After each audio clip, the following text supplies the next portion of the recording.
1 year on, Haiti is still struggling with the aftermath of the devastating earthquake of January the 12th, 2010.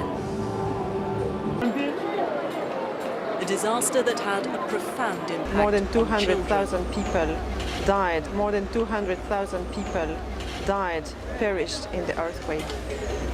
Half of them probably were children. Many, many people were displaced, internally displaced. Half of them were children again, probably 1 million of children. Many of these children, if not all, they suffered, they were injured, they were traumatized. Many of these children, in fact, lost the life that they had before. Today, more than 1 million people remain in overcrowded camps, including an estimated 380,000 children. Children like 6-year-old Judeline Brassier, who lost her father when the family's home collapsed. Things have been really hard since the earthquake. We've been left with nothing. Of course, we will also always say that we can be frustrated. We will always say that we haven't done enough, but we are coming from far, even before the earthquake.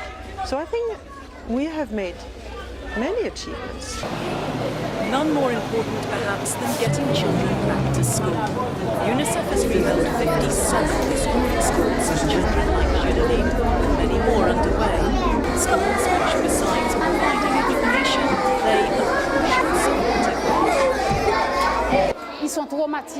They are really traumatized, but in school we try to give them hope, to talk to them, and to put them in an environment that helps them cope with that burden.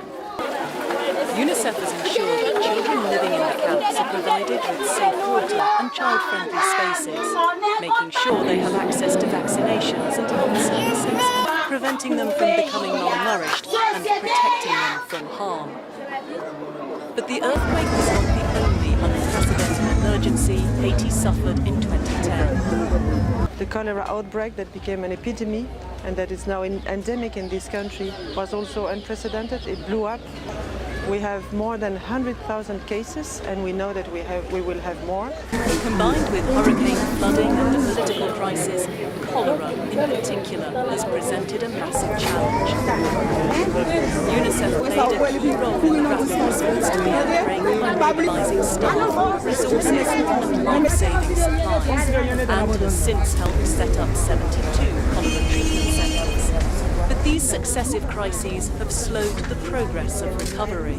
In some areas, we're still in what's called the relief phase, getting rid of the rubble, rebuilding the schools. It's been very slow. But I think we shouldn't think about it in phases anyway. And everything we're doing now in the relief area ought to be with an eye on where we want to be farther down the road. The earthquake and cholera epidemic have also highlighted Haiti's deep and long-standing disparities and reinforced UNICEF's focus on equity.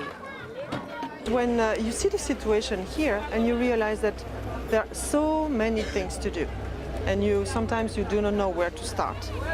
But when you focus on equity, you say, okay, my role here is to work with the most vulnerable. UNICEF has redoubled its work in the most impoverished neighbourhoods of the capital, Port-au-Prince, working with the government and other partners to ensure water is chlorinated, distributing water purification tablets and providing essential information on cholera prevention. But reaching the most vulnerable in Haiti extends beyond the cities. Working with its partners, UNICEF has sought to reach remote rural communities, flying in basic health supplies, setting up semi-permanent schools, giving children opportunities they never had before. While challenges faced in addressing the country's successive crises remain enormous, UNICEF will strive to meet Haiti's humanitarian needs, extending its response in 2011 to those who have not yet been reached, tackling endemic poverty and disparities throughout the country, and maintaining its commitment to bring lasting, positive change to the lives of Haiti's children.